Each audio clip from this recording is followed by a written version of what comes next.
सभी लोग अपना माइक बंद कर दें। गुड इवनिंग एवरीवन बेटा। और इलेक्ट्रोस्टैट्स का जो पिछला लेक्चर था उसमें हमने कूलम्स लॉ और उसके कुछ न्यूमेरिकल्स किए थे। इलेक्ट्रिक फील्ड स्टार्ट करेंगे इस लेक्चर में। Yes sir. चलिए, electric field due to a point charge. हमें मेन ये पहले फाइंड आउट करना है कि पॉइंट चार्ज का इलेक्ट्रिक फील्ड क्या होगा। नेचुरली एक चीज है, आप ध्यान रखिएगा, इलेक्ट्रिक फील्ड क्या होता है। जैसे आप ग्रेविटेशन फील्ड जानते क्या होता है, कोई मास पार्टिकल है वो अपने आसपास एक स्पेस क्रिएट करता है जिसमें दूसरा मास पार्टिकल उसकी तरफ अट्रैक्ट होता है, इसे हम ग्रेविटेशन फील्ड कहते हैं। जैसे हमारे अर्थ का ग्रेविटेशन फील्ड काफी दूरी तक फैला हुआ है। क्यों? क्योंकि earth is a mass particle and it can create its own gravitation field. तो जैसे एक मास पार्टिकल अपना ग्रेविटेशन फील्ड पैदा करता है जिसमें दूसरा मास पार्टिकल उसकी तरफ अट्रैक्ट होता है, इन द सेम वे कोई चार्ज पार्टिकल जो होता है वो अपने आसपास एक इलेक्ट्रोस्टैटिक फील्ड पैदा करता है और उस फील्ड के अंदर अगर दूसरा चार्ज पार्टिकल रखा हुआ हो तो वो उस सोर्स चार्ज पार्टिकल की तरफ अट्रैक्ट या रिपेल होता है depending upon nature of both the charges. तो हमें यही पता करना है कि भाई साहब ये एक पॉइंट चार्ज है, इसकी वजह से कुछ डिस्टेंस पर हमें इसकी इलेक्ट्रिक फील्ड की स्ट्रेंथ पता करनी है। इसका पैटर्न, इसका तरीका बिल्कुल वही है जो आपने ग्रेविटेशन में पढ़ा था, क्योंकि रिसेंटली आपने ग्रेविटेशन पढ़ा था तो उसमें भी यही तरीका अपनाया जाता है। याद करो, वहां पर हमने ग्रेविटेशनल इंटेंसिटी निकाला था और उसके लिए टेस्ट मास रखा था। In the same way here ये एक सोर्स चार्ज है, पॉइंट ओ पे रखा है, आपसे बोला गया इससे कुछ दूरी पर एक पॉइंट पी है, डिस्टेंस आर है। आर डिस्टेंस पे इस पॉइंट पी पर इसकी इलेक्ट्रिक फील्ड की इंटेंसिटी बताइए क्या होगा। इसके लिए करेंगे क्या, यहां पर एक टेस्ट चार्ज रखेंगे। टेस्ट चार्ज की दो प्रॉपर्टीज होती हैं, तो टेस्ट चार्ज में दो प्रॉपर्टीज होती हैं, आप नोट कर सकते हैं इसे। Number one, it should B positive, यानी टेस्ट चार्ज हमेशा पॉजिटिव रखा जाए, इसे नेगेटिव नहीं रखेंगे, ये कन्वेंशन है, राइट। दूसरा क्या होता है, it should B negligibly small. Negligibly small मतलब बहुत छोटा होना चाहिए। इससे फायदा क्या होता है, अगर ये बहुत छोटा होगा तो आसपास खुद का अपना इलेक्ट्रोस्टैटिक फील्ड ना के बराबर पैदा करेगा, नेग्लिजिबल पैदा करेगा, राइट है। तो इसके दो पॉइंट हैं कि test charge should be always positive and the second is it should be negligible, ये खुद का अपना इलेक्ट्रोस्टैटिक फील्ड ना के बराबर या जीरो पैदा करे, ठीक है। जैसे हमने एक टेस्ट चार्ज रखा, ये सोर्स चार्ज पॉजिटिव था, टेस्ट चार्ज पॉजिटिव है, इसके ऊपर रिपल्शन फोर्स लगेगा, इलेक्ट्रोस्टैटिक रिपल्शन। आप एफ ही लिखना चाहे लिख लें, आप एफ से ही लिखते हैं, जनरलाइज रखते हैं इसको, एफ फोर्स है। इस फोर्स को फाइंड आउट कर लें और इसको टेस्ट चार्ज के मैग्नीट्यूड से डिवाइड कर दें तो जो क्वांटिटी आती है इसे electric field at that point कहते हैं। तो ये इसका मैकेनिज्म है, keep a test charge at that point, it will experience some force, find out the force and divide with the magnitude of test charge, then you will get intensity of electric field at that point. इसीलिए याद करो, इसकी definition आप ऐसे दिया करते थे class 12 में, if Q naught is 1 coulomb then E equal to F। यानी क्या डेफिनेशन थी, बड़ा ध्यान से सुनिएगा, लिखाएंगे नहीं क्योंकि आप जिस लेवल पे पढ़ रहे हैं इसमें डेफिनेशन लिखने का कोई मतलब नहीं है। Electric field at any point is equal to the force experienced by unit test charge placed at that point। देखो, electric field is equal to force experienced by unit test charge at that point, ये इसकी definition हुआ करती थी। तो किसी को interest है तो क्विकली लिख सकते हो, electric field intensity at any point is equal to the force experienced by unit test charge placed at that point, right। तो ये तो डेफिनेशन हो गई इसकी। अब बात आए कि यूनिट क्या हुआ, तो यूनिट ऑफ ई अगर आप देखें क्या आएगा, फोर्स का यूनिट न्यूटन, चार्ज का कूलम, तो इसका यूनिट न्यूटन पर कूलम आ जाएगा, राइट। डायमेंशन निकालना चाहे, बड़ा सिंपल सा है, डायमेंशन ऑफ ई क्या आएगा, न्यूटन फोर्स है, फोर्स का डायमेंशन mlt-2, कूलम बेटा 80 होता है। अगर आपके जिक्र में अभी नहीं आया है तो आपको याद रखिएगा, Q इक्वल टू IT होता है। तो पता है कूलम एसआई यूनिट नहीं है, एम्पियर जो है वो एसआई यूनिट है। तो कूलम यानी चार्ज हुआ, इसका अगर डायमेंशन फॉर्मूला लिखोगे तो करंट का डायमेंशनल सिंबल जो है करंट का एम्पियर होता है, ए से लिखते हैं टी टाइम। इसलिए जब भी आपको चार्ज का डायमेंशन फॉर्मूला लिखना हो एटी आएगा, इसीलिए बेटा हमने कूलम को एटी लिखा है। ये डायमेंशन क्या बना, देखो एम एल, टी यहां -1 है, सॉरी टी यहां -2 है, यहां -1, टी -3, ए -1। बोले बेटा, क्लियर है? Yes, sir. देखो electric field is a vector quantity, क्योंकि फोर्स अगर वेक्टर है तो ये भी वेक्टर है। तो electric field E is a vector quantity, एक वेक्टर क्वांटिटी है। अब वो इसकी डायरेक्शन क्या है, नेचुरली बेटा जिधर ये फोर्स है उधर ही ये डायरेक्शन होगा। इट्स अ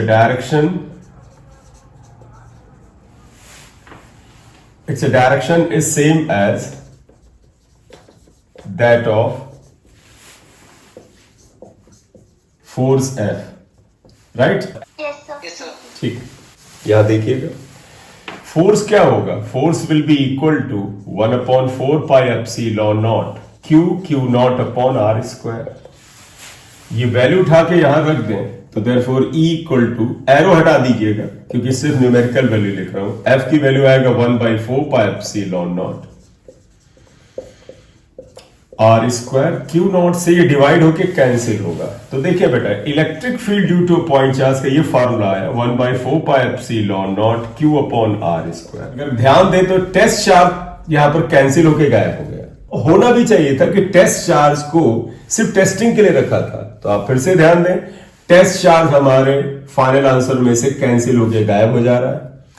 इसलिए आप कह सकते हो कि एक सोर्स चार्ज अगर क्यू है तो उससे आर डिस्टेंस पर इलेक्ट्रिक फील्ड का बड़ा सिंपल सा फार्मूला आता है 1/4 pi epsilon naught point charge या source charge upon are square. अब अगर आपको बोला जाए कि इलेक्ट्रिक फील्ड और डिस्टेंस में ग्राफ प्लॉट कर दीजिए तो आप देखिए यहां पर, देखो electric field is proportional to 1/r square है।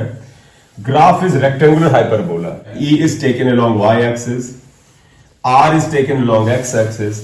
इसका ग्राफ आपको पता है रेक्टेंगुलर हाइपरबोला ऐसे आएगा क्योंकि E is proportional to 1/r square, correct? Direction को लेके थोड़ी सी और चर्चा करेंगे, आपने लिख लिया हो तो डायरेक्शन के बारे में थोड़ी सी और चर्चा करेंगे। हटा दो बेटा इसे, Yes, sir. ठीक। देखो क्योंकि अब डायरेक्शन के बारे में थोड़ी बात करें जिससे कि क्लास के एंड तक तुम्हें कुछ क्वेश्चंस भी इसके बताए जा सके। डायरेक्शन ऑफ इलेक्ट्रिक फील्ड, आप सोच सकते हैं कि आपने बता तो दिया फोर्स की डायरेक्शन में है, वो केवल और केवल टू दी पॉइंट बात थी। डायरेक्शन ऑफ इलेक्ट्रिक फील्ड, देखो दो बातें, पहला हम लेंगे if source charge is positive, source charge is positive.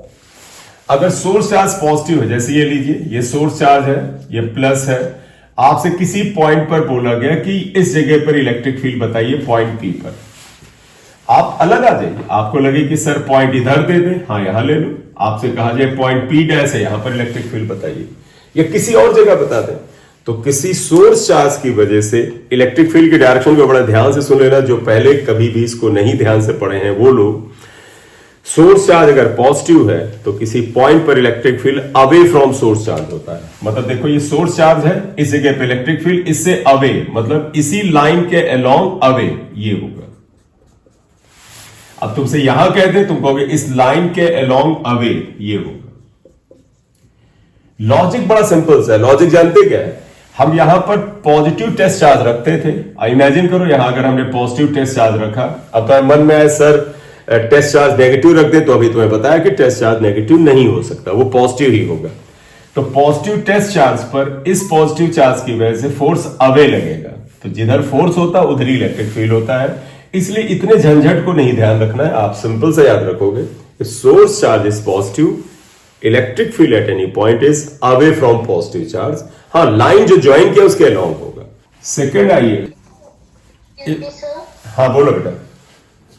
तो फोर्स भी फिर अवे ही होगा ना, मतलब इलेक्ट्रिक फील्ड और फोर्स दोनों का सेम डायरेक्शन होगा। हाँ तो हाँ बेटे वही समझाया आपने, शायद उस समय आपने ध्यान नहीं दिया।